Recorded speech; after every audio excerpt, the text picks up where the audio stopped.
Hello, hello, hello, and welcome to Scoutcast. As always, you are joined by me, Andy, FPL Mode, and we are also joined by the man just out of the bath, Seb. How's it going, Seb? I'm all right, thanks you, mate. I got filthy lucky with my McAllister goal, so I just had to go, clean up. Oh, got it in already. Got it in already.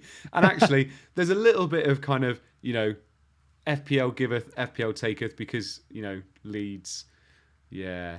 Everton obviously absolutely thrashing Brighton, which is not good for your team, is it? I mean, that's probably the result that relegates us, but then at the same time, the result that relegated us was 35 of our results so far. So Exactly. yeah, but yeah, not if you fancied us escaping, that's made it quite a bit harder. I Yeah. think I saw someone tweeted, presumably the 538 model or whatever it was, that the Leicester result and then the Everton result today swung Everton's chances of survival by 40% to the positive, Wow. which is something. Yeah, boom. There you go. Rich, how's it going, mate? You're here with us tonight as well. Hope you've had a good week so far. I'm here. Yeah, it was a bit of a boring FPL week, really, wasn't it? Yeah, in a Yeah. way. There wasn't a lot of points, was there?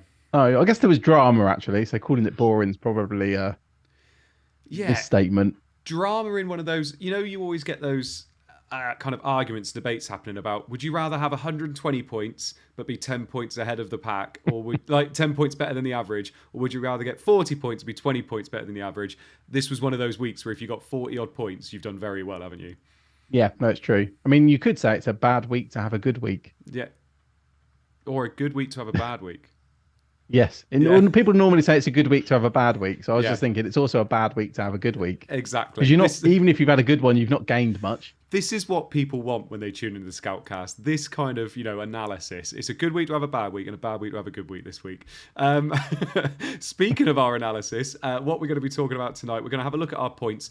The ranks that are on the screen here are not live based on what we actually are. You're going to see those in a minute. The reason is because the game's still going on at the moment, and we tried our best to get our up-to-date points on the screen for you tonight. So you're going to see them a little bit later. So we'll talk to you about those. So we're going to have a look at our points. We're also going to be talking for a little bit about Isak versus Wilson, and whether that's even a debate, whether it should be Isak or Wilson, or whether it should be Isak or Wilson, or a triple defender, or whether it should be a midfielder. So we just have a little bit of a chat about Newcastle in general, because they haven't exactly been setting the world alight recently. So we do need to have a bit of a chat about that before their double game week in 36. We're going to have a look at Rich's differentials. I know Rich has been hard at work all day trying to get these differentials for you. So we're going to have a little bit of a look at differentials from Rich. And then we're going to have a look at our bus teams. We've got the community team to look at, and we'll have a Q&A at the end as well. We should say Nottingham Forest versus Southampton is on at the moment. But I think it will make about a 0.1% difference to our overall rank. So that's based on how many people own Forest or Southampton players. So they should be pretty much what they are now, our overall rank. So here we go then. These are my points at the moment. Obviously, that's not going to change for me, but I've got Kepa in goal with 3. Estuplan got me a 0 after losing 5-1 to Everton. Trippier with 1. Trippier, my goodness. Trent with 7. Shaw with 2. I honestly fretted about Trippier or Shaw by the end of the deadline. Played both in the end because Grealish was benched. Didn't matter. Trippier got 1, Shaw got 2. So there you go. McAllister with 8. Best goal you've ever seen. Make sure you tune into Match of the Day to watch that one. McAllister got 8. Matoma got 5. Rashford with 2. Salah with 10. Watkins with 1. And then Haaland captain with 4. McAllister, the hero of the week, to be honest. He's my lowest owned player, getting me 8 points. Second highest score. Quite happy with that. Up to around 35, 36k. So I'll take that with 43 points. Yeah, like I said, we got the leak that Grealish would be playing, so I put him on the bench. Didn't matter anyway because he didn't come on either.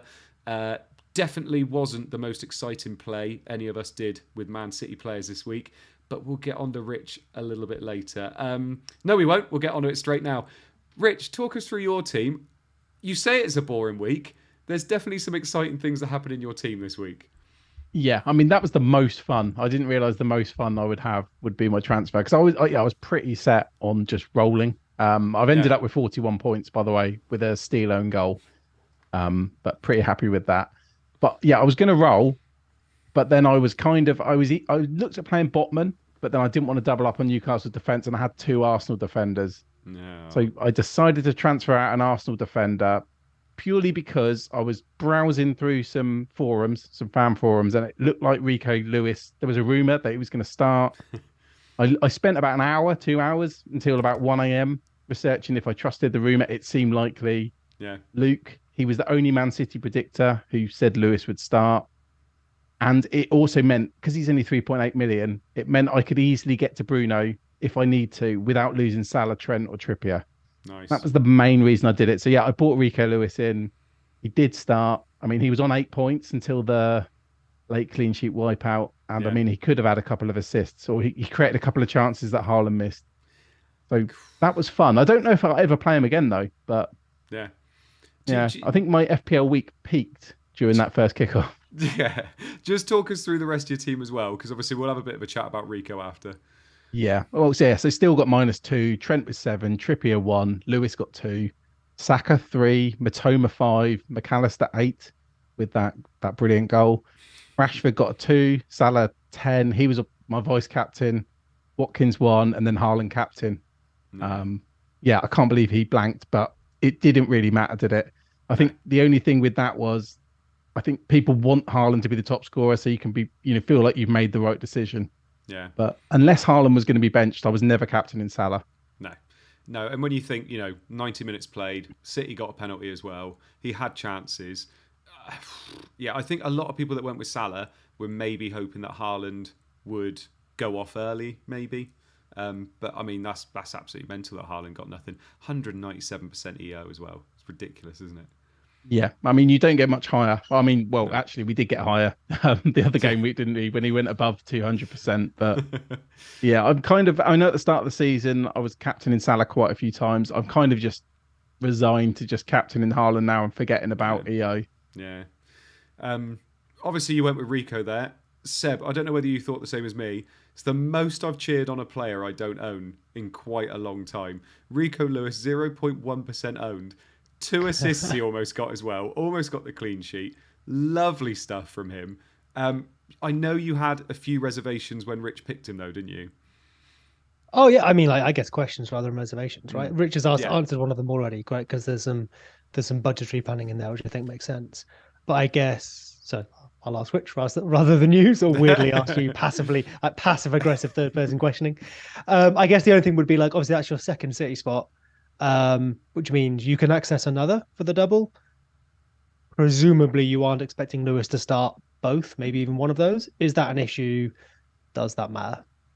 I see. I'd never even thought about bringing him in, but I looked, and because I free hit later than you guys, I am less well set up for 37, and because I needed to get money out of my team to even get to another City, there was basically no world where I'd have 3 City players, so it's not blocking a spot. And I thought if there is another leak or inkling that he's going to play in 36 or 37, I can play him, but the intention was just to play him this week. I mean, Arsenal were 24% for a clean sheet and City were like 52%. Yeah. So I thought I was freeing up money and doubling my odds for a clean sheet. Obviously, it went completely the other way. Yeah. I didn't get him for his attacking threat. That would have been very, very fortunate. Yeah, he did seem. I mean, maybe it's because I've not watched all that much recently, but he did seem more. Actually, it was probably just because it was us, wasn't it? But he did seem like more in the box, more around the box, more providing balls that went into the box than usual. Because, I mean, I know we line them up in this sort of 3-4 whatever thing, but it's 4 at the back. But he just inverts, right? He's a right back who then comes into midfield in play. But during that match, he really did actually look like an 8. Like someone who would start in the 8 with how far he got forward in possession and how threatening he looked outside the box. If you watch both Gundogan goals as well, he's right in the box. I mean, he's further forward than Gundogan. I know they're both playing central midfield. Yeah. I mean, I don't think it's that much of a discussion because I don't think people are going to be buying him. But maybe that's the answer, right? Gundogan scored, and we've seen. Was it last year or 2 years ago? It might have been 2 years ago when he was quite popular because he was kind of doing that 8 and then even going ahead of a striker sometimes. And I guess against us, even though Haaland was playing and City have changed how they approach things now, often with Haaland, against us, the way we set up, maybe that really did invite the sort of old Gundogan 8 getting into the box, and Lewis maybe ended up doing a similar thing because of that. Yeah. Nice one. And then going on to your point, Seb. 40 points for you this week. Quite a nice, healthy rank rise for you as well. Yeah, so I think on the slide got like 22k or something, which I mean I was like 21 or something, so it's no different. I think on the screen we have like 18 and a bit. Yeah. Although since this other match has kicked off, I'm now like 19 and a bit. So whatever, somewhere in that bracket, Yeah. unless something crazy happens. I'm not sure there's high enough own players for anything to happen. But the team that's got me my 40 points all out, I believe, assuming bonus goes the way live FPL thinks it will. I've Steele on -2. He's now got an assist, a penalty save, a bunch of clean sheets and saves, and an own goal. So just need, as Rich said earlier, just need a goal from him now, and that'll complete the set. It's coming. It's coming. Trent with 7, Trippier with 1. I played him over Shaw. We spoke about this. They got the 1 and 2 points. Whichever way around it came. I got it the wrong way around, but who cares? Ake, who I did play this week, the end of the double, I benched him. I played Trippier, and that cost me about 14 points there. Oh. I think we might discuss this on Friday. I don't think I ever would have like really played Ake, but it's the fact that I made the change in like the last few seconds that made it feel like I was close to getting those points, but I probably wasn't. If I had, I think I'd be like 10k or something now, so that would have been nice. But if I'd just made better decisions earlier in the season, right? Yeah, exactly. Yeah, it's like it's not those 14 points; it's all the other ones I've dropped. Salah vice captain, Fernandez, Rashford, McAllister with a real solid 8 there. Since moving deeper, he's got more points. Yeah. Matoma with 5, obviously the assist there. I mean, he probably did deserve that, right? I think he could have scored if anything. Tony and then Captain Haaland, as yourself and Rich said there, right? Much for muchness. Benches, Kepa, Shaw, Botman, and Greenwood. And that is that. Did I roll? I did roll because we didn't get news about Alvarez starting, which I probably would have done if we had. I would have done Tony to Alvarez, but nothing came of that anyway, did it? Well, we had the leak that KDB was starting. Which is probably why I like. So we didn't hear that Alvarez was starting. He obviously did, but once we knew Haaland was starting, then I was pretty happy anyway. And when we saw KDB, I think I just turned it off and was like, okay, cool, because like there's now actually not much chance Alvarez starts. He did, but I think he got 2 points. He looked threatening, but he got 2 points. So yeah, whatever. Missing a hell of a game, by the way. It's 2-1 to Nottingham Forest at the moment. Seriously? 3 goals in the first. 3 goals since we started. Yeah. Gosh. What an afternoon of football. Yeah, I know. Just quickly as well, so one thing I wanted to mention there. McAllister's obviously done very well in the last couple of weeks. A very, very lucky goal this week for him to get 8 points.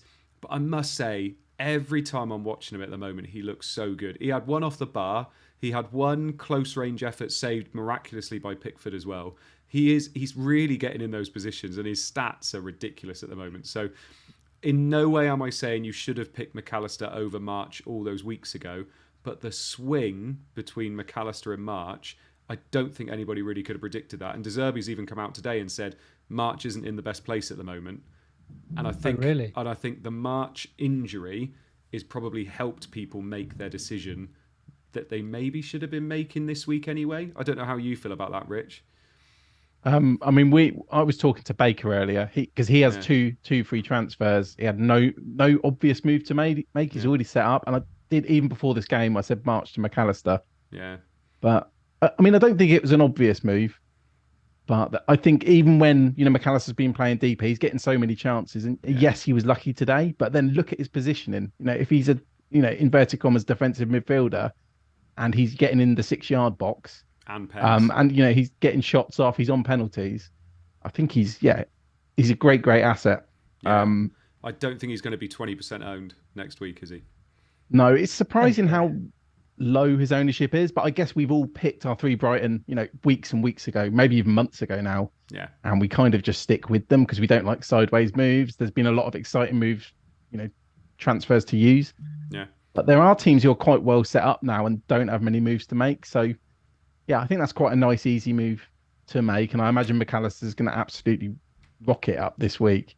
Yeah. You got thoughts? It's kind of a shame. I wouldn't have minded holding on to McAllister. I still get nervous lower owned for the double. Because March is so highly owned. I do kind of dread the Brighton games as much as I like McAllister. March himself still a good asset. He's probably been unfortunate not to bring in more points as well. Actually, he's been good. He's been great. Yeah. Like, we all have Matoma. I think he's I've got 80, 85, 86% here. I think he was the hot property when, like you said, we all made this decision. So it was like Matoma +1. I went McAllister, others went March. I think we said at the time, like, it was much of a muchness, and I still think that's the case. The injury obviously pushes you towards McAllister.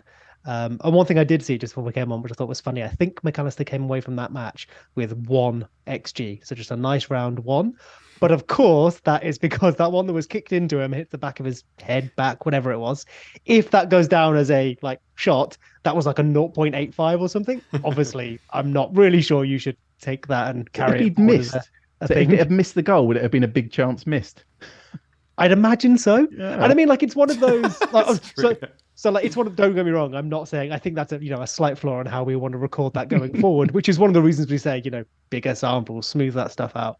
But I guess it's one of those. If he was sliding in, and it had come off his foot, even after Matoma had hit the post or whatever, then it would look less fortunate. It's kind of a combination of the sort of just the way he has no idea it's happening, and it just very fortuitously comes off him. But obviously, when it does come off him, it is a big chance. It's hard to miss from there, no matter where the ball hits you. So lovely. I don't know. Like you said, he got into the position, didn't he? If someone shoots from outside the box and it takes a huge deflection and goes in, that means the goalkeeper completely misses it.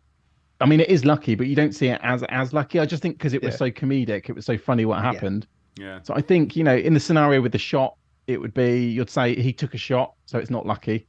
I feel like just his position in there is why I don't think it's as lucky as maybe people are making out. It's kind of the flip side of, those times when someone slides in at the far post and misses the ball by this much. But if they'd made even any contact, it would have been like a 0.98, XG shot at a certain goal. I guess it's kind of the flip side of that, right? Where that doesn't go down as any number at all. But when we're watching it, we go, oh, he's so unlucky not to score. This is the other side where it goes down as a big number, but you go, that's silly. That's so fortunate. Yeah. Smooths out. It doesn't even out. That's not how these things work, but it does smooth out a bit over time. It's the argument for eye test, both those examples, isn't it? Yeah, fair. Yeah. Garrick Freeze, by the way, in the chat says, were you happy when Mac 10 scored the last second penalty versus United? No, I was not. No, you actually weren't. No. Nor was I, because I'd free hit him out and had 2 United defenders. In our group chat, I wasn't thinking about FPL. I was just going, oh... Because all I kept saying was how well Luke Shaw was playing, and then he got booked, and then and obviously Flappy was loving life when Shaw was booked because you had Lindelof and De Gea, and then he conceded the penalty as well. But anyway, that swing between me and Rich was nuts. That was. Yeah, I think we went from something like 1 point between us to 20 just in that move or something. Yeah, no, it was. I did refresh. The second refresh, I left it a little while though because I knew it was big. Oh, that reminds me, I've got a thing later. But I'm hoping you two haven't noticed. Okay. Oh God, what is it? You'll see. Okay. It's really not that exciting. It's exciting for me, but it's not for you two. Okay. Just very, very quickly before we move off this, I want to ask you both about Steele. A lot of people out there a little bit worried after that performance today that he might be dropped. Obviously, Sanchez is waiting in the wings to win his place back. You're both owners. Seb, are you worried at all? Nah, we had this conversation after the cup where there was the conversation, Sanchez played well, would he potentially get Steele's place back? And I was really confident then that Steele would keep his place. Yeah. To be fair, I am less confident this time now, but I'm still really confident. Steele was brought in for on-ball stuff, not necessarily the shot stopping, although of course that's still an important part of it. I don't think today he's damaged what De Zerbi has wanted from him enough for Sanchez to come back in. However, of course, I think the own goal probably was an error. The rest, not really his fault. Got done by McNeil, but then so did the defender there as well. I don't think that's enough for him to get dropped. But if I was 98% confident before that he'd be fine, chalk this one down as an 88% or something, right? So I'm not saying it's definite, but I'm still pretty happy to hold Steele, right? Same with you, Rich? Yeah, I'm not too worried. I mean, the whole reason I had him was because I started with Sanchez. Sanchez got dropped, so I ended up going for Steele so I could use my bench boost. So I spent the last few weeks, worrying that Steele's going to be dropped every single game week. And I did touch on it last week, actually. This double's so bad that if Steele was dropped, I actually don't care. No. As in, I'd much rather he played, obviously. But if Raya has to come in for a home game against West Ham or Steele only plays one, it's not the end of the world. Yeah. No, you make a really good point. I've got Kepa against Forest, which will be 3 points, but whatever. Yeah. So we can always reassess if he is dropped this week, which I don't think he will be. We can always reassess it for 37, can't we? Yeah. CH in the chat, by the way, loving the fact that Seb has a thing. Right. Me too, friend. Oh, for all those listening on the pod, by the way, his eyebrows raised so suggestively when I said like the that. Rock, oh, yeah. Look at that. You do that really well. Thanks, bud. No worries. Last but not least, we should say as well, before we move off and talk about Wilson versus Isak, live FPL, all these screenshots are from Peter, live FPL, not Peter, sorry, that's FPL team. Live FPL, absolutely fantastic. If you're not using it already, make sure you use it because it is almost essential every week. Right. Moving on to our Newcastle dilemma. Now, a lot of people are thinking about this because a lot of people have saved a transfer or are using a transfer or have saved a spot in their team for Wilson or Isak. They want a Newcastle attacker in their team, and obviously Wilson is now coming to the fore, as well as Isak doing well this season, and we're kind of thinking, who do we want in our team? Now, when I mentioned this last night to Seb, Seb was like, yeah, brilliant, I'll find some slides for you. And we've definitely got some slides here. So Seb, talk us through the kind of slides we have at the moment. We've got Wilson's minutes and how he's got on in his XG. We've got Isak's minutes, how he's got on in his XG, how they've looked against Arsenal. But the first one we've got up is Wilson's stats, isn't it? Sure. So yeah, thank you. I would love to have done something a little cleverer with this, but alas, we ran out of some time. So what we have is, I guess, the raw data. This is from FBref. That'll be clear why soon. But this is all of Wilson's matches in the Premier League so far this season, from match week 1 we see there down to match week 35 at the moment. By all means, pause this, come back to it later, because we probably shouldn't run through a literal spreadsheet here. That's not that fun. But what I wanted to show here is sort of like, the spread of starts, minutes, goals, XG to go with that, and what have you. Of course, there's a big old chunk where Wilson is missing from match week 3 to match week 9, which is an injury. Mm-hmm. And there's a few others. I thought injury, and that was that when we had matches postponed as well, I think, didn't we? Because we've got match week 7 later. And obviously a few others where he sat out as well. But I would say more recently, obviously with Isak there, they're looking to share minutes. Wilson probably getting, 2 of the 3 starts in the last few. Of course, we had them starting together in the match against Arsenal, which we'll look at right at the end. So far this season, a cumulative XG of 13.5, 12.7 non-pen XG, and XAG, which is XA sort of, it's like assisted goals. Well, we've lost your sound, Seb. Is it Don't just think Seb? you can hear us. Can't hear you, Seb.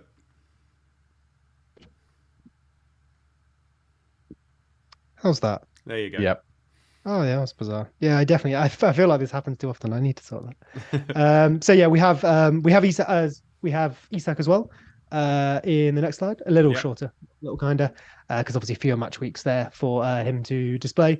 But once again, we've got starting in 5 after the transfer and after minutes came through as well, and then a little gap for injury and obviously postponed fixtures and all of that stuff. Once again, showing the same thing where we've got, you can see it again. Please pause, go look at this. I don't want to bore everyone and run through it, but the main thing we're trying to pull from here is like the minutes, whether there's a start or not, which is obviously clear from the minutes, and then the goals and XG accumulated from that time over the period we have here, which is the whole of the season. It's 7.5 XG, although for 10 goals, whereas Wilson had 15 from 13.5, so a little bit more of an overperformance from Isak, or better finishing, however you want to see that so far this season.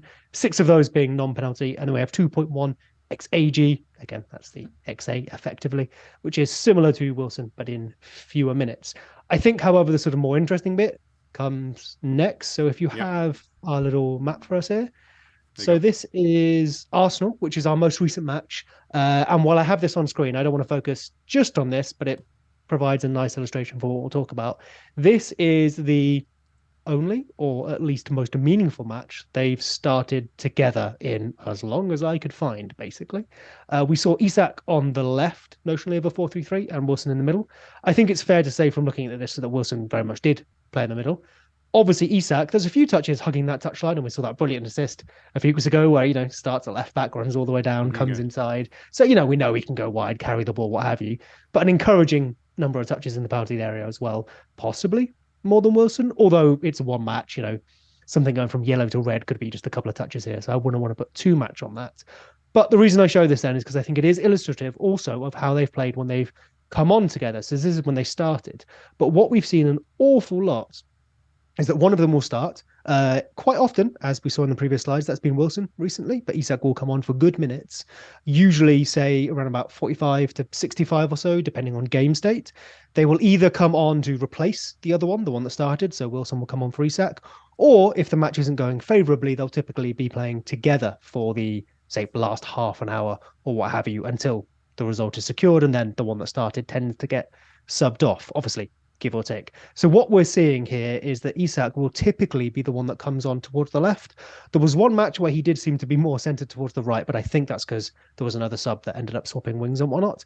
And then, interestingly, there was one match, and again, this is me just looking at the maps here. I did not watch that match, so very happy for a Newcastle fan or a Brentford fan to correct me here. But even if it looked different, I guess, on the pitch, what these maps showed us is that in the Brentford match, when I think it was Wilson, there we go, where Wilson came on to join Isak. So Isak started, Wilson came on, Wilson went up front, but Isak didn't really move much wider. Obviously, looking at the map, he'll have his touches from starting at 9, but he didn't really end up then favouring either side. So I think if ever there was a front two, it was potentially in that match. But obviously, we know that's against Brentford. We know some other teams will line up as well with that sort of front two, depending on how Brentford are playing. And Newcastle were chasing. They were 1-0 down when Isak came on, and they won that 2-1, if my notes are correct here. Otherwise, it's kind of been one starts, the other one comes on. The only time we've seen them both start together was this 4-3-3 versus Arsenal, where Isak was left. And I think this comes around to then the last little slide we have here, which is a brief... Oh, this is FBref, and this was the reason I did FBref. Please, obviously, use the members area as well, but there was a reason I wanted to go here, because we have obviously Isak playing for a couple of squads this season. There's international stuff in there as well. But as we saw from the previous one, I didn't want to water it down too much to like either the last few weeks, just the Arsenal match, or like say a whole season, but where it's been a bit mix and match between them. So this maybe evens it out a little bit more. Of course, you could go back through other seasons as well if you so wish.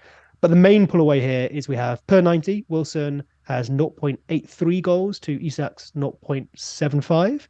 Wilson has done that from 0.75 XG, whereas Isak has done it from 0.53 XG. So as we maybe sort of suggested earlier, a much better finisher, much luckier, more variance, however you want to put that. Looking at this, it would suggest Isak will score more from poorer chances. But as we've seen, that doesn't necessarily carry through time. And then the assist side of it as well, we see Isak with 0.15 per 90 and Wilson with 0.13 per 90. So potentially per 90, Isak better for the assists as well, which I guess is encouraging if you're going to see him coming on the left and maybe being more of a provider than a goal scorer. And I think that is a very long-winded way of saying probably what everyone already knows anyway. But it's good to, it's good to confirm our assumptions. Yep. If Wilson, we think he's going to get that 9 role, so a start, and he'll definitely get 9. He will not go wide, as far as I can see. Then I would very happily pick Wilson. But I think we know Isak is more reliable in terms of injuries. Potentially better at turning those chances into goals, maybe, if you want to read that this way. So if you could say, if we knew Isak was starting, that's fine, and I think you get better minutes. If we knew Wilson was starting, I'd be quite excited to go there. We do have an early kickoff at the weekend for Leeds and Newcastle. So potentially we'll get some early team news. I'm not sure, but with Champions League midweek, this is maybe one of those ones to hold on to your transfer and pick the one that, assume no injuries, pick the one that we maybe get a leak for. If not, if everyone's fit, I would tempted to say Isak just because I think you want those minutes, even though it's only a few weeks. If you're feeling spicy, I think Wilson's got it there for you. Because again, it's only a couple of weeks and injuries won't hurt that much or won't be that likely compared to the majority of the season. Yeah, I think it's absolutely massive that this is the first game of the next week, because I think a lot of people would have to be guessing, is it going to be Wilson? Is it going to be Isak? Is it going to be both? Because we could potentially get the leak. And I think we got a bit of a leak this week as well, didn't we? We got a leak before the actual lineups came out saying that they were both going to be playing. I think it has come out that Eddie Howe thought he got it wrong. He got it wrong playing both of them.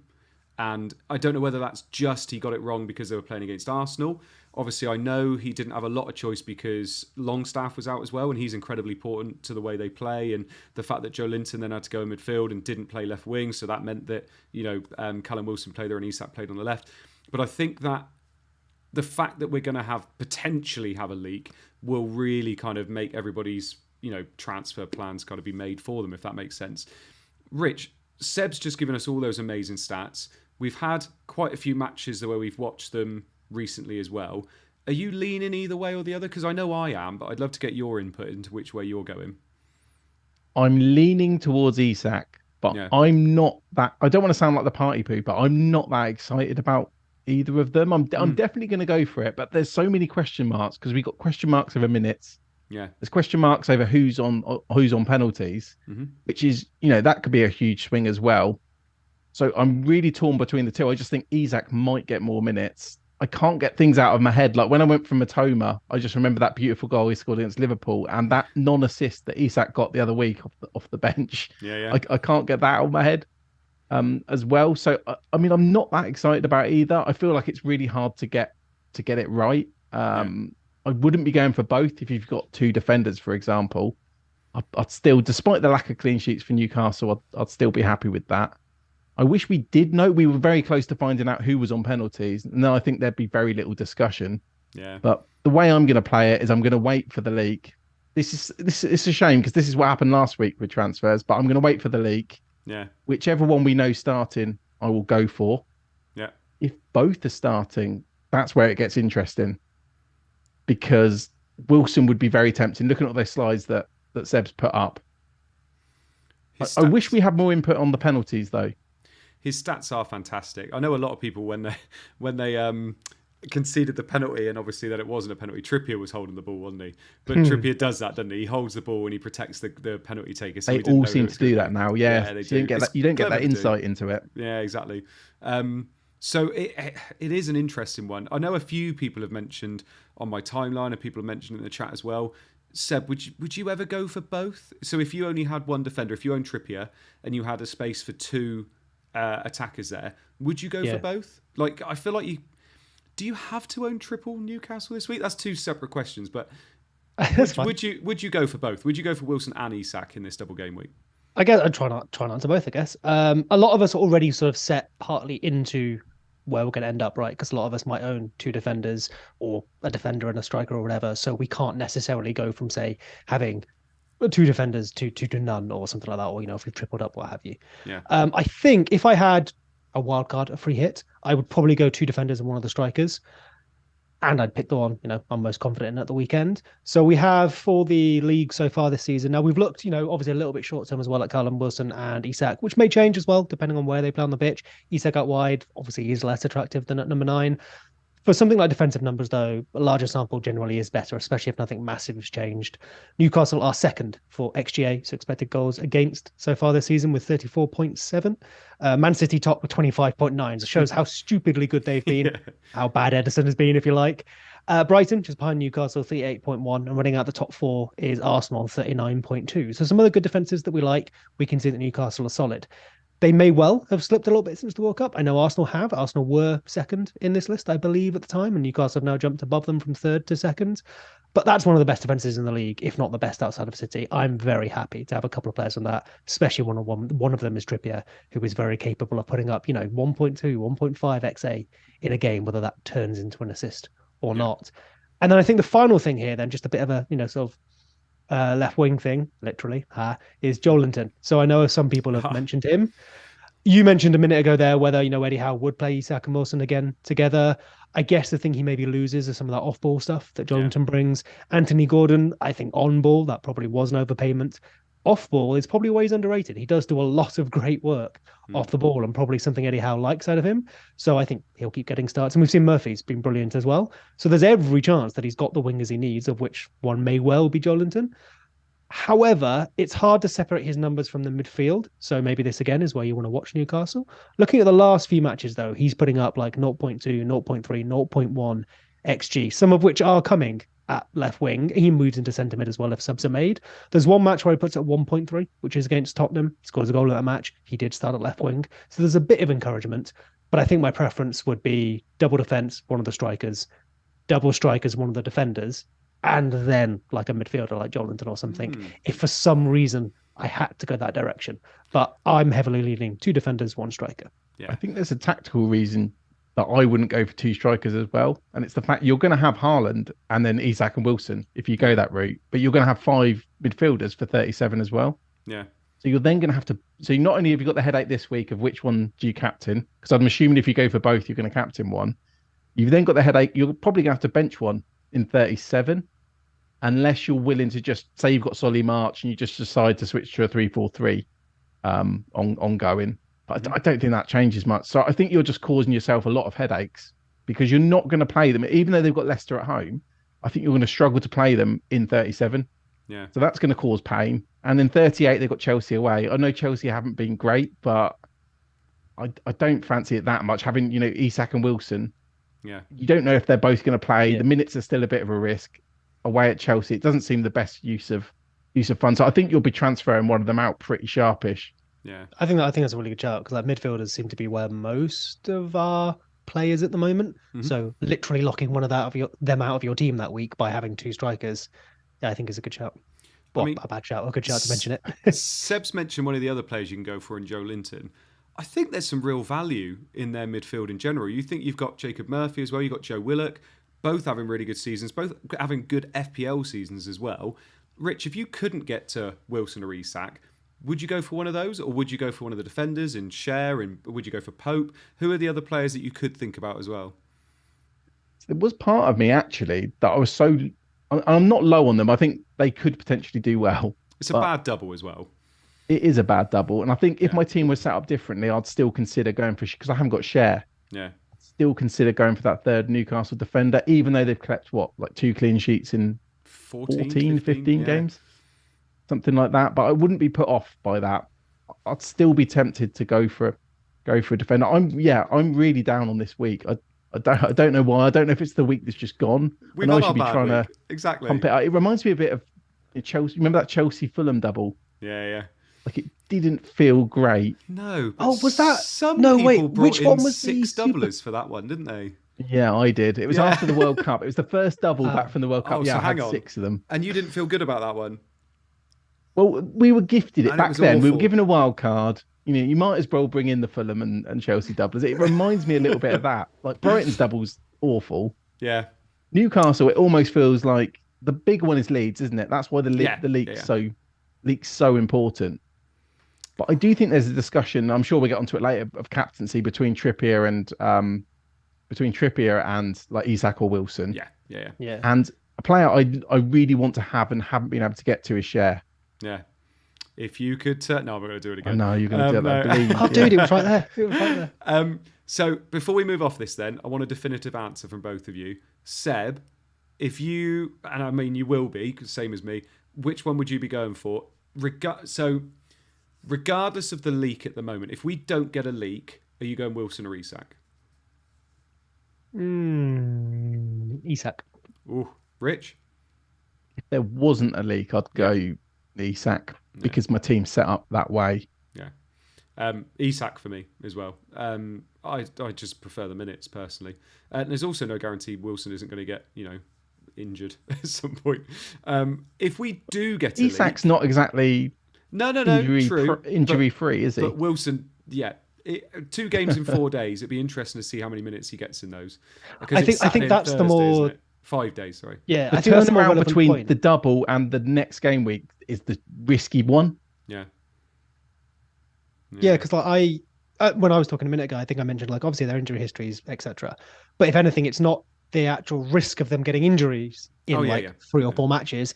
It's how much Newcastle will manage them to prevent those injuries. Because, obviously the sample's not big enough for us to go, well, Wilson might get one of his injuries. Yeah. So, second scenario, we get a leak. They're both playing. Seb, who'd you go with? Wilson, because he'll be number 9. Yeah. And Rich? Yeah, I think I agree. I think I would go Wilson. The point that he'll be playing central as well. Yeah. It's the same for me. If he's because also I am assuming he'll be on pens over Isak as well. I think if they're both on the pitch, I still expect Wilson to be taking them. Because he's been there longer, because I think he is the first choice penalty taker. I think Isak's only taken him when Wilson hasn't been playing, and I think, and I could be completely wrong here, when there has been moments where they've both been on the pitch, and I think Wilson's taken one over him. I think that's happened, doesn't it? I could be wrong there, and someone in the chat might tell me I'm wrong. I want to say yes, but I might just be because I want to agree with you, boss. Yeah, I think so. And last but not least, who'd you pick? If I suppose it's the easiest one, isn't it? If Isak's playing and Wilson isn't, you just go for Isak, yeah? Yeah. Yeah. Yeah. Yeah. I mean, if only one of them starts and you've got that league, Yeah. you're not going to bring the one that's benched in because No. that's the prime fixture. Just, don't know. Yeah. Never know. Well, I wouldn't. I mean, maybe. So if you know Wilson's bench, would you bring in Wilson? No. Here's no, here's a question for you that might tie into what you were going to ask as well, Andy, on captaincy. So, like, I think I would captain Isak over Trippier, but in one of those scenarios, I'm picking Wilson. I don't know if I would captain Wilson over Trippier because I'm less confident in the minutes in the second match. I don't know if that's stupid. I'd have to think that through. But I think I might flip my captaincy, even if I preferred Wilson, if I knew he was starting. See, I think I'd still be on Wilson. This could be a huge swing, and we're not able to definitively give anything between them. Like it. Right. So there you go. So Wilson and Isak, I think unanimously Isak if what was it we said? But unanimously Isak if we don't get a leak, but if we do and they're both playing, I think we're probably all going to be on Wilson. Right. Moving on to some differentials, Rich. I'm just going to hand it straight over to you because you were working so hard on these differentials, and I want you to have your moment in the spotlight. Seb shaking his head. I should first of all thank you to Seb who put this together because I'd forgotten. You just literally never had to say anything. It would have been fine. No, I couldn't let him get away with that. He's mentioned it twice as well. I do feel though, I mean, with the March injury today as well, I feel like going for differentials now is going to be tricky because I think if people have March, they're going to be using a transfer to get rid of March. They're probably going to be bringing in a Newcastle or Brighton player this week as well. Yeah. Transfers in 37, you're going to be going for United and City players, I'd imagine.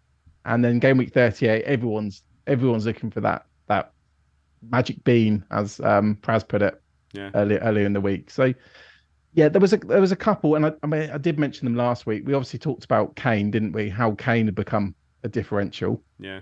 And I know Joe's got Kane, and he obviously scored again this week. But then if you're going for Kane, you're going to be going without Salah. So I think all of our preferences has been Salah. But then if you've got Kane, I don't think you desperately need to do a -4 to go for Salah. So I think a lot of differentials you might just have stuck in your team. Saka, Odegaard, Martinelli, they've all got Brighton at home this week. They're good fixtures though in 37 and 38. What's going to be tricky there is then going through that double. Are you actually going to hold the Arsenal assets for 37? Probably not. You're probably going to sell one, then potentially bring one back if you've even still got them left. And then there's the option of going for Newcastle defenders. So like we just talked about, you could have 3 defenders instead of going for one of the attackers and just hoping you get lucky and get a clean sheet, or Dreamland you get 2 clean sheets. Yeah. And then Seb put together this table as well, which, I mean, Callum Wilson is top, XGI 0.85. Jesus, again, could be a good one, but again, probably not till 38. I don't think I'm really selling these, am I? You did mention KDB to me, which I've forgotten to put on here, I believe. Yes. So I mean, De Bruyne would be one. Yeah, I did have them written down. But De Bruyne would be one. I think a lot of people are going to be looking at Bruno again, this wouldn't be this week. This would be in 37. So I think that's a decision I've got to make, De Bruyne or Bruno. You're obviously going for X-Mins against the upside, the gamble of KDB. Yeah. I mean, what are you two looking at? None of us have Bruno at the moment, do we? Nope. I do. Oh, sorry, Seb has Bruno. Yeah. So Andy, what would you look at KDB over Bruno, for example? No, I don't think so. I mean, that's even if I want to go Bruno, to be perfectly honest. I was thinking about getting De Gea in, so I had double defence because United have 3 home fixtures out of 4 to finish off the season, and I thought defence would probably be the way to go. If I even want triple United now. But yeah, I don't think I think because United only have the FA Cup left, whereas City have Real Madrid twice and then potentially another game after that, but at least Real Madrid twice is in the league, during the league happening. I think I'd be preferring Bruno over KDB personally if I were to go for either of them. And that's why I think, De Bruyne is going to be a differential because people are going to go for Bruno. So then the other question would be if you move Salah to De Bruyne, for example, as well. Now, obviously, Salah could be a captain option in 38. I think they've got Southampton. Southampton, but I think it's away. Yeah. So that could be the other point where you could try and differentiate yourself. You could even go to Bruno, then move Bruno to De Bruyne for 38 if we get leaks. Kane in 38 is nice as well, isn't it? I think he's going to be harder to get to. I Yeah. can't really see a route where, because it's so much money, unless you go into 38 with 2 free transfers. But yeah, I think don't know why differentials you'd are really want hard to Kane when we're find. gonna win 5-1. And a lot of those are like high ticket ones. You've obviously got the cheaper players like, I mean, Odegaard's been the one getting the points. I still love Saka as an asset. Martinelli, I know his place looks up. You know what happened last time? His minutes were looking risky. Yeah. No, it's some very interesting differentials here. I think the fact that Callum Wilson and Isak are even differentials at the moment. Obviously, they're not going to be as differential moving forward. No, but not at all. The opposite of differentials, yeah. I think. And I mean, but that's literally going to be for 1 week, like you just said. Like I was looking at my team moving forward. I'm going to struggle to play. Like I'm going to struggle to play one of them moving forward, let alone 2 of them if I've got 2. So I think you really, it was a really good point earlier about if you have both. Like when are you even going to need both moving forward after that? The Arsenal boys are always going to be interesting. I think they made a lot of people sit up and listen this week, beating Newcastle away from home 2-0, because Odegaard just continues to defy what we expect in terms of Martinelli and Saka. We thought were the better assets, and Odegaard just continues to deliver. Kane is Mr. Consistent, but obviously doesn't have the double game weeks. But then you got those Newcastle boys there as well. So I do think it's interesting moving forward. I cannot see myself going for any Arsenal players until 38, because I don't have them at the moment. The intention was never to have them until, because I just want to use all my transfers on double game week players. Newcastle, I'm happy just bringing in an Isak or a Wilson this week. And then it's tough. Like, Seb, I don't know whether you're the same as me. A couple of weeks ago, when I was looking at my plan on FPL team, I was looking at it and thinking, I'm struggling to use my transfers. I'm struggling to know when to use them, because unless I'm using them for mega differentials in 38, when I'm only going to have 1 free transfer anyway, because I'm probably going to use 2 in 37, it's really tough to get these differentials in, isn't it? I think it was 2 years ago. It was like one of my worst seasons I've had in a little while. And on the last day, I made a goalkeeper transfer because similar thing. I was like, I have nothing to do with this transfer. So I brought in Lloris, and he scored less than whoever my goalkeeper was to start with. And I think it was like that. Those couple of points that I gave away dropped me out of the top 100k or something stupid like that. So I should have done nothing. But yeah, for this season, I'm similar to you, and I've been looking at. So I've got Fernandes, Rashford, Shaw for their double, Haaland and Ake, although Ake maybe now is my issue. I will sit him this week quite happily, and then maybe move him along for their double. I suppose I could make him a Newcastle defender if I wanted the triple, but I don't. I was looking at Salah to KDB at one point before there was an Ake injury and before maybe confidence in KDB's minutes went down a bit. Mm-hmm. That move could then be reversed the following week if desired. And also in terms of Arsenal, I think Jesus was what I was looking at, because I would have that forward spot, potentially money to get there after having got a Newcastle striker that would then maybe become Jesus in the final week, unless of course there were suggestions, injury suggestions, people wouldn't play, whatever. But I think that's what I was looking at doing with my transfers. But similar to yourself, right? I've got 2 frees now, and I'm looking rather than locking, apart from a Newcastle striker for Tony, I think. Yeah, no, it's interesting. And Rich, you're probably in a position slightly different to me and Seb, where you obviously free hit later, so you're less well set up, like you've already said. You've got those Arsenal boys. Are you wanting to keep them because you're thinking not a lot of other people have them and we know they can do well? Is that your temptation to keep them, or are you going to be getting rid of them and then maybe bringing them back in 38? Yeah, I mean, I already got rid of Gabriel. Yeah. I didn't like having to do that, but obviously I needed the money. And yeah, the intention was I looked at 37 and 38 and thought I'd love to have Arsenal assets. Realistically, I'm not going to be able, I'm saying these are differentials, but Saka is probably going to be sold, in 37, because that's how I'm going to get to Bruno or KDB. Yeah. So yeah, my differential is going to be gone very, very quickly.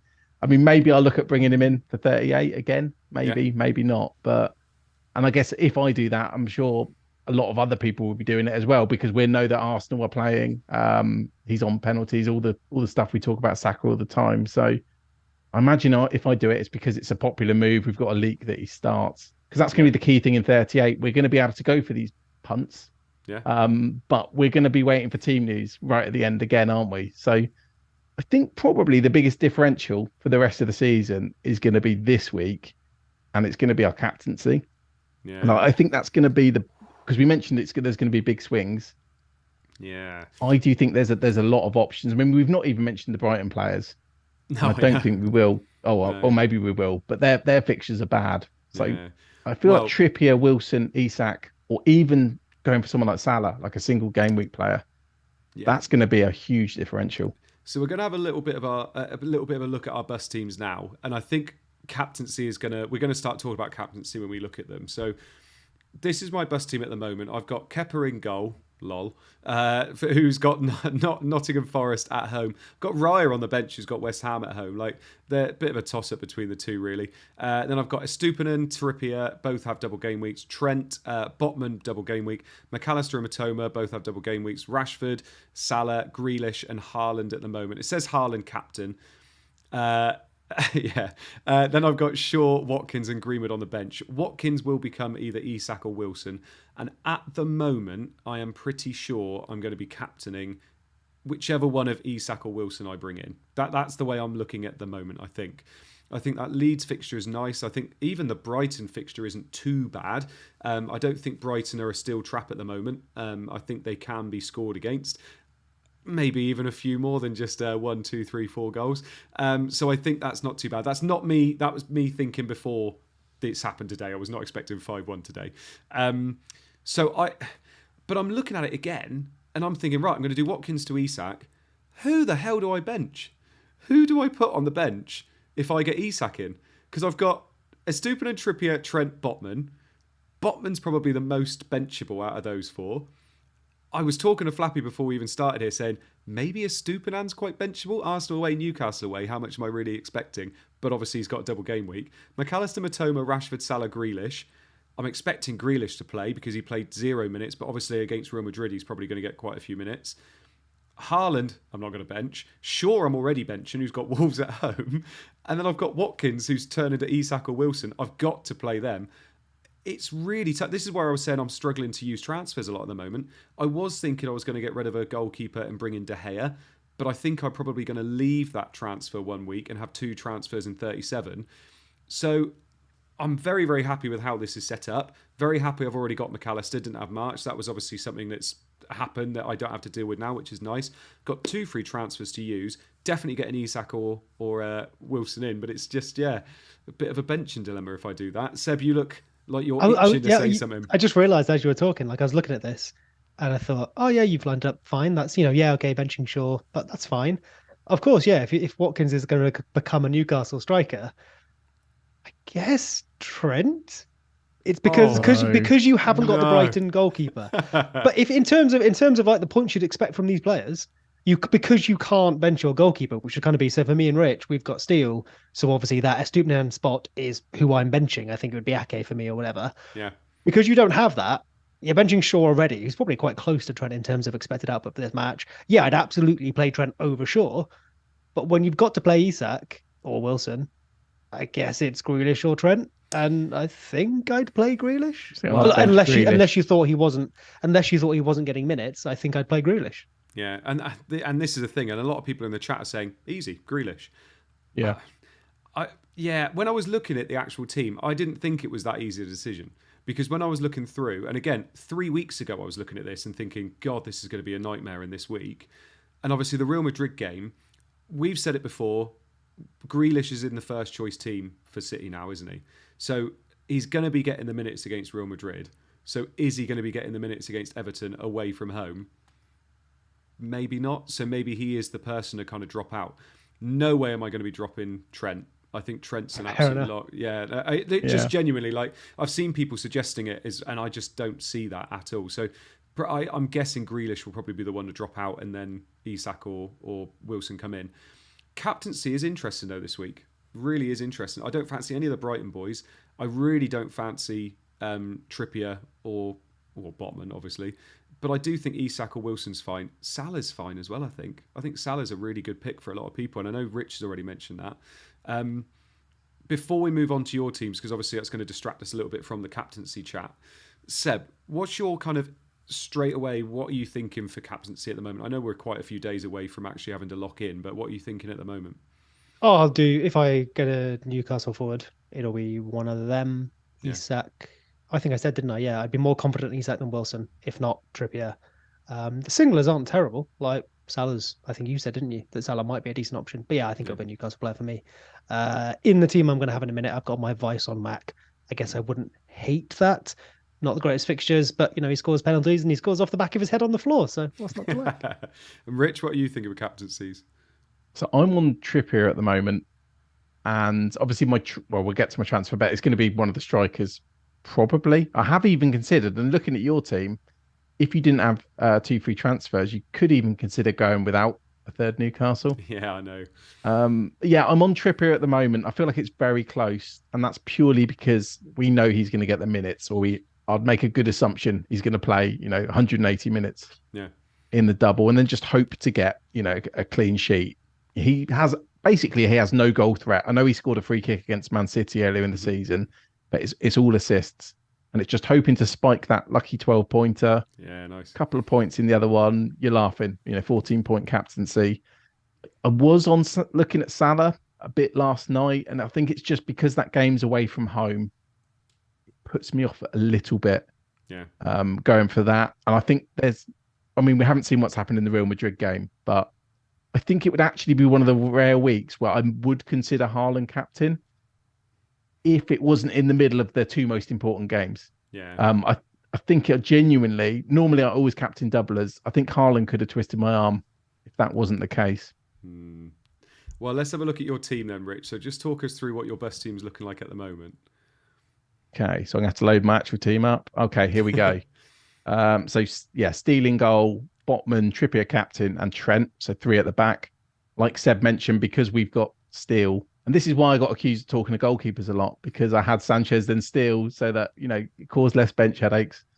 McAllister, Vice, Matoma, Rashford, Salah, and Saka. And then Watkins and Haaland up front. Watkins is more than likely going to become Isak or Wilson.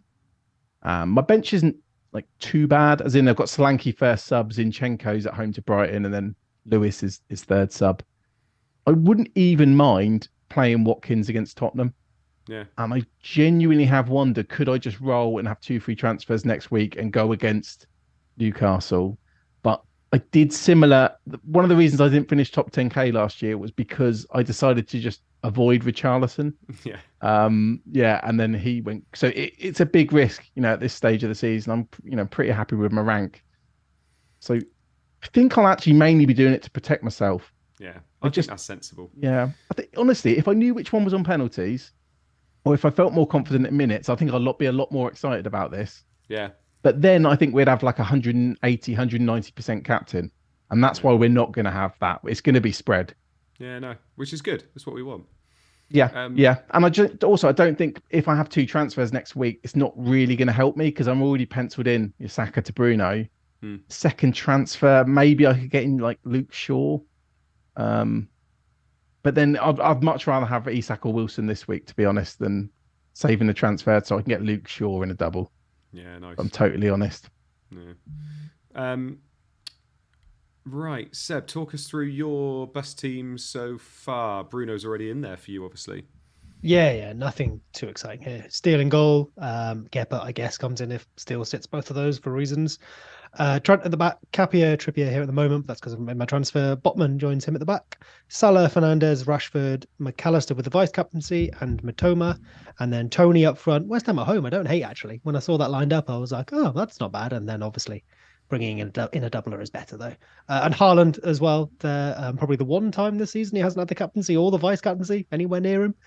Kepa, Shaw, Ake, and Greenwood on the bench. Ake's injury, I've heard nothing since the match, but it didn't look like one he's going to shake off. So he probably is a transfer for me, but not this week. I am very happy to hold, use one transfer, carry another, and then obviously use the 2 transfers I'll have, one of which will have to be used on Ake, to get better City assets, rather than trying to guess now and probably end up benching the player or something.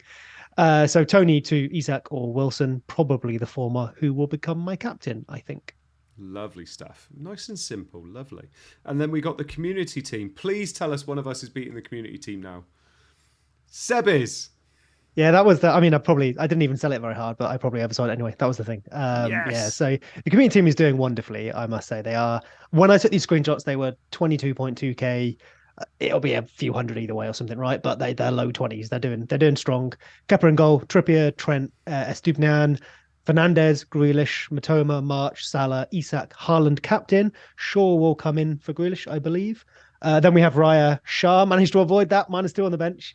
And Greenwood as well. We'll obviously get some votes up for this week. I think we have 2 free transfers. I think we rolled. But we already have Isak, right? So, and we've got Shaw, we've got Trippier, so we're nicely set there. We've got the triple Brighton, so we potentially could be looking at building. Yeah, you got March, haven't you? Oh, good point. There you go. Well, great shout. I suspect that will be a popular one. I'll stick that in there then. March to McAllister. Maybe something else to be done as well, but should be nicely set. We are like I say, 22k ish, give or take. Lovely stuff. That's nice. So let us know in the chat if there's any moves you think we should do. I mean, we're looking at it. March probably needs to go there, probably to McAllister, isn't it? Easy move there. But then you could probably roll again, ready for 37, I would have thought. Yeah, I think that's smart enough. Yeah, lovely stuff. Right, let's have some questions then. So, people in the chat, I think we peaked about 500 people in the chat, which is good considering there is an absolute goal fest of a match going on right now. 3-2 to Nottingham Forest, which is fantastic. Wow. Yeah, really good. There's so many goals in the game week, so low scoring. There's almost been 20 goals today, hasn't there? No, not 20 goals today. Are we on 17 goals today? Something like that. I think look who got the assist. That's bad for us, isn't it, though? Ward-Prowse. Was it Ward-Prowse? Assist. Oh, that's going to hurt the rank. Do you remember him? Yeah. That might really, 35 games played, Forest 33, Everton 32, Leicester Leeds 30 points. If it stays like that, I think today's the day. You'll have to change your team next year, mate. Right. So hang on. We are actually going to have all of our teams get relegated the same season. So yeah. Yeovil went down, Reading went down, and Leeds might go down now as well. Is there a League One gaffer, by the way? I don't think so. No. Are we pivoting this? There might be. Maybe 10, 20 people play it. Love League One. Yeah. Oh, you could come top 20. Mate, I'd love League One. Right, moving on to some questions then. So, Dream Stealer says, do I keep March and play Trent, or do I do March to Matoma and bench Trent? Seb? Sorry, please repeat that question. I thought you were going to go to Rich and I was just loading. I'm glad he went to you. Sorry. Do I keep March and play Trent, or do I do March to Matoma and then have to bench Trent? Make the transfer. Yeah. Nice. Rich? I think you have to make the transfer because you're bringing in a penalty taker in a double. And not McAllister, Matoma. Oh, was it bringing in Matoma for March? Yeah. I still would. I still definitely would. But then I would try and not bench Trent. Probably easier said than done. Yeah, it is. FPL Cowboy, do I play Kepa or Raya, or do I transfer in De Gea? Rich? I mean, this is basically me. I've got both of those, and I was thought about De Gea. I'm assuming it's for free. Yeah, you'd have thought so. I would play Kepa. Kepa's got Forest, Raya's got West Ham, and De Gea's got Wolves. I'd play Kepa and then probably look at De Gea next week. Yeah. Seb? I would definitely play Kepa. The transfer is tempting, but I think it's more valuable to you next week, even if you do the exact same thing by bringing in De Gea. Yeah. Brian, I have March. WTF do I do with him? Seb? Please don't get McAllister. I like McAllister's points when not everyone gets them, but also get McAllister. Yeah. If you don't have McAllister, get the other Brighton midfielder you don't have. If somehow you're fine and had triple, I guess you're chill and are playing Trent or something like that. Keep that transfer for next time. Or like a Willock or a... Nah, I don't think I'd go Newcastle mid. I mean, I guess if you have triple Brighton mid, you probably don't have like a double Man United or something like that. Yeah. So you're using that next week maybe to get them. So I think it's probably a role in that scenario, but we'd need to know the rest of the team. Rich? Yeah, it's a good point that Seb's made there because I forgot about people who had triple. Yeah. I mean, I don't feel like it's one because there's bench headaches. You probably got someone who can come in and then reassess it next week. Because the Brighton double's like pretty bad. You're probably okay. You'll lose a fixture, won't you? Because you'll be probably playing a single game week player, but it's not the end of the world. Yeah. Dara says, is Salah captaincy a serious contender? Is he being overlooked? Or should I be going for Isak, Mac10, Matoma or Trippier? Obviously, we've mentioned captaincy a little bit earlier. But, Rich, what do you think about Salah captaincy? Is it a serious contender this week? I do genuinely think it's an option. I just think it's tricky, isn't it? Because you've still got Trippier to fall back on, who is going to get the minutes this week. Yeah, it's a genuine consideration. Yeah. But I don't think I'm going to be doing it purely because it's away from home. Yeah. And it's probably like the similar kind of logic I'd have with like you benching Grealish because it's away from home. I feel like teams don't score as well away from home. Yeah. Seb? I think I might just edge like Mac over Salah. But that's one of those I would very much always try and go with a doubler. But in a week where Salah and Haaland aren't any of the doublers, of course, they're going to be close because the two best or some of the best assets aren't doubling. So it's always a consideration. There's definitely a world where they outscore the doublers. But I think you just go with the slightly higher chance, which is in order, probably a Newcastle striker, a Newcastle defender, a Brighton midfielder. And I think while we've said a few times, sorry for the longer answer, but we've mentioned it a few times that Arsenal-Newcastle is a bad double for Brighton. It is two away games against very good teams, good defenses as well. But, unless you think both those games are going to end, 2-0 against, not 2-0, scores 10-0 against Brighton, they've got to get a goal from somewhere, right? And I think there's always a good chance that them midfielders will be involved, especially someone who's on penalties. So while I wouldn't be expecting anything massive, I don't hate going Brighton. Yeah. Isaac says, is Tony a must sell? And what do you do with Dalot? Seb? Not a must sell. I think most of us are just doing it because it was him or Watkins, depending on what we had, to a Newcastle striker. But if somehow you've got around that, he's not a must sell. And then Dalot, I think that's unfortunate. I really, really like Dalot when he plays, but he's clearly not going to get every minute of the rest of the season. For now, you're probably benching and waiting to see what happens next week, see if we get any news, see if minutes give us much of a clue. If you don't have Shaw, you want to go there. Yeah. Rich? Yeah, I mean, I remember asking you, I've asked you several times about Dalot now, haven't I? And it was one, if I didn't go for Lewis this week, Dalot was another option. But I think you'd put enough fear in me. I'd read a couple of articles, a couple of forums, and it was just like, Dalot's not guaranteed to get the games. I mean, I wouldn't sell. If I don't have loads and loads of, say 2 free transfers for next week, I'll probably just roll him out next week. He's surely going to get at least one of the games. Oh, I think he's going to get more than that, genuinely. I think because it was Wan-Bissaka and Malacia this week, I was shocked Wan-Bissaka played because I don't see West Ham as being one of those players that needs you to have Wan-Bissaka play in that right back, if that makes sense. Like, as opposed to the week before when it was Brighton, when it was Matoma, like that made complete sense. Whereas this week, I didn't really see that. And you look at the fixtures we got left to play, it's Fulham, Chelsea, Bournemouth, and someone else. Wolves. I don't see that being the case either. And I think he was watching Wan-Bissaka play and thinking, God, I need to get Dalot on because we're not breaking this team down and Wan-Bissaka is not going to be able to do that either.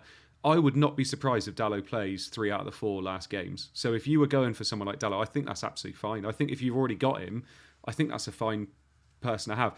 If I was trying to bring a player in, I think I'd be going De Gea and Shaw as my priorities over Dalot. But I think Dalot is also a good shout.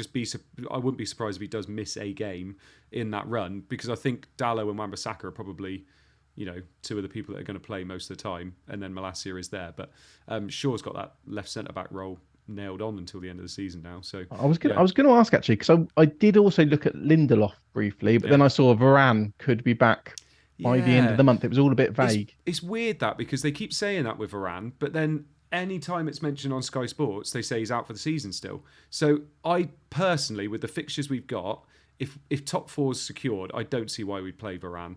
I don't see the point in playing him in the last game or something like that. So unless he's back for the FA Cup, but even then, Lindelof and Shaw are fine at the back. They're genuinely fine, and Lindelof's been really good. It'd be Maguire being sold in the summer.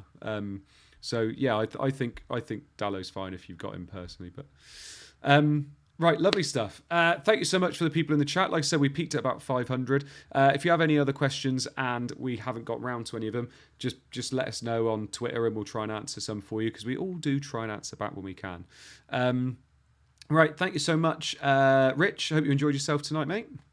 I did. Sorry I sounded so negative about the about the Newcastle strikers. Weeks you can't.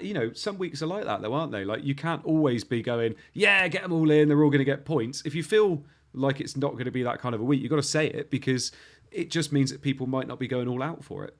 Yeah, we just had so many weeks where there's exciting, obvious captains. Yeah, and it just feels like one. Maybe I'm too led by penalties. I genuinely think that's what it is, but. Maybe we get some kind of answers to be fair, press conference or something. Yeah. I think most people are like too not led by things like minutes and penalties, and so going too far the other way is not a bad overcorrection to make. Yeah, and Seb, hope you enjoyed yourself this evening as well. Yeah, man. Yeah, absolutely. Thank you very much. Yeah, no worries. And people in the chat and people listening after as well, thank you so much for joining us. We will be seeing you next week. We've only got 2 of these left. I think that's it, isn't it? 2 of these left? Yeah. So what are you going to do with your Monday evenings? I have no idea. Literally got no idea because there's nothing on this summer either. Yeah, should we just call each other for like an hour and a half? Oh, that'd be nice. Guys. We can have a bit of a chat about what we're going to do for Scoutcast next year. Rich doesn't know yet, but he's gone. Right. Thank you so much. Thank you so much. Oh, that's a joke. Top 30k only, mate. Yeah. Yeah. What? Top anyway. Yeah, solo. You got to imagine it get cancelled within like 2 weeks, but like Seb monologue for 3 hours. Shut it down. Right. Thank you so much, like I said, for joining us, and we'll see you again next week. Bye-bye.